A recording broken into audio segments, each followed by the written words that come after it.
Hello dear students, आइए आज की क्लास में डिस्कस करेंगे few more important MCQs on agricultural engineering. सबसे पहले क्वेश्चन पर आते हैं और आइए देखते हैं सबसे पहले क्वेश्चन में क्या पूछा जा रहा है। क्वेश्चन में एक्चुअली पूछ रहे हैं कि which is a hand tractor, इनमें से कौन सा हैंड ट्रैक्टर भी कहलाता है। क्वेश्चन एक्चुअली ये होना चाहिए था। ऑप्शन नंबर ए में है power tiller, option number B में है walking type tractor, option number C is both A and B and the last option is none of the above. तो आपको बता दूं कि hand tractor is basically the other name of power tiller और walking type tractor भी power tiller को या hand tractors को ही बोला जाता है। So in total hand tractor, power tiller और वॉकिंग टाइप ट्रैक्टर तीनों चीजें सेम ही है। सो hand tractor is a term use for power tiller और पावर टिलर के लिए हम एक और टर्म यूज करते हैं which is walking type tractor. आपको बता दूं कि पावर टिलर का कॉन्सेप्ट देने वाला सबसे पहले कौन बना, तो Japan. Japan was the first place जहां पर कॉन्सेप्ट आया सबसे पहली बार पावर टिलर का, और ये कंसेप्ट काफी पहले आ गया था जापान में, ध्यान में रखिएगा।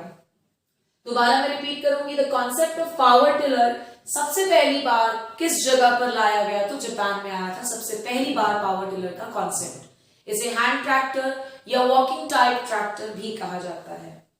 इसके बाद हम आ जाते हैं नेक्स्ट क्वेश्चन पर। आइए देखते हैं नेक्स्ट क्वेश्चन में क्या पूछा जा रहा है। So coming to the next question, question में पूछ रहा है the furrow openers in seed drill are mainly of how many types.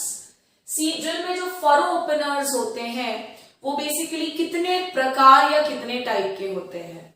पहला ऑप्शन है 3, 4, 2, नन ऑफ द अबव। तो आपको बता दूं कि जो फरो ओपनर्स होते हैं in case of seed drill it is of 3 types.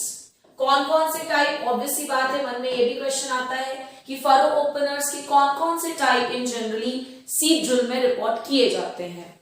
तो सबसे पहला जो टाइप है दैट इज शोवेल टाइप।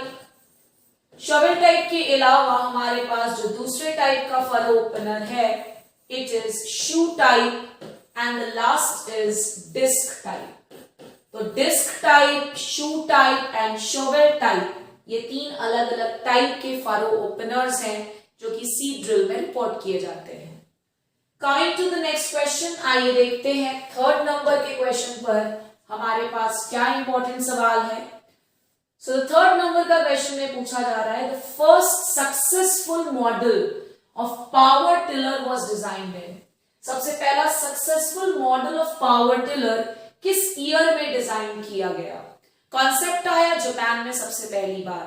पहला सक्सेसफुल मॉडल किस ईयर में डिजाइन हुआ, तो आंसर विल बी 1947। ये सब बहुत इंपॉर्टेंट है अपकमिंग, अगर बाय द वे आने वाले जब भी किसी भी समय में आरईओ, आरएचओ, एएफओ तो डेफिनेटली होने ही वाला है। हर एग्जाम जहां पर एग्रीकल्चरल इंजीनियरिंग इंपॉर्टेंट पार्ट है उसके लिए एमसीक्यू सेशन बहुत ही इंपॉर्टेंट होने वाला है। So the first successful model of power tiller was designed in the year 1947। इसके बाद हम आ जाते हैं नेक्स्ट क्वेश्चन पर।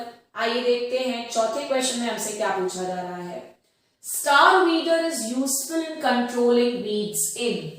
यहां पर पूछ रहा है स्टार वीडर जो इक्विपमेंट या इंस्ट्रूमेंट है ये किन किन क्रॉप्स में वीड कंट्रोल के लिए काफी ज्यादा यूज किया जाता है। पहला ऑप्शन है ग्राउंड नट, दूसरा ऑप्शन है फॉक्सटेल मिलेट, तीसरा option is both A and B and last option is none of the above. तो आपको बता दूं कि स्टार वीडर जो है ये ग्राउंडनट में तो डेफिनेटली यूज किया जाता है, साथ ही साथ it is also used in foxtail millet. So the answer will be both A and B.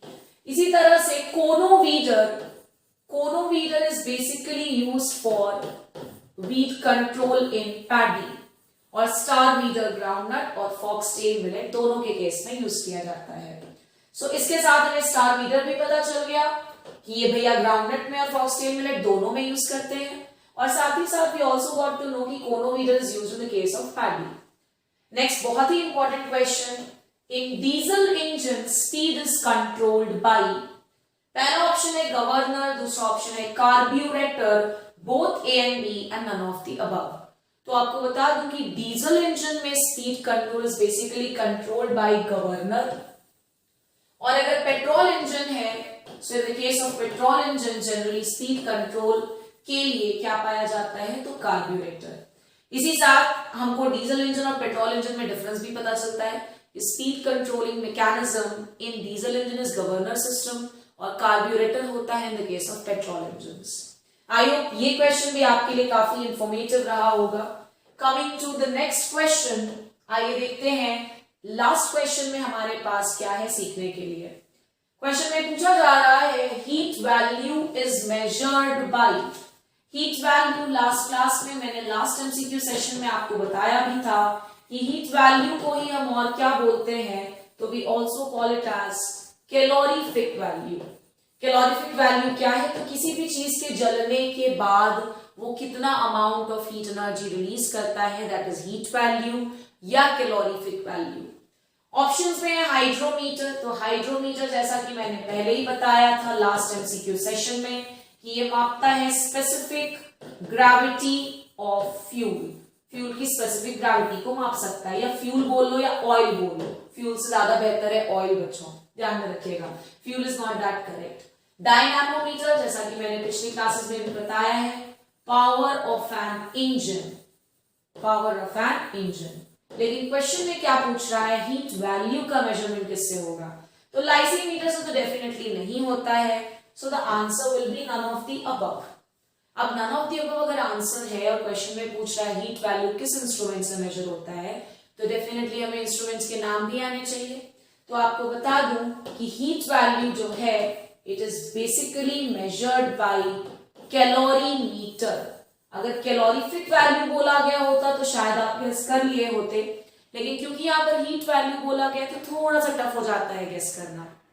Power of an engine dynamometer, specific gravity of oil hydrometer, and last but not the least हमने आज एक नया instrument सीखा heat value के लिए calorimeter.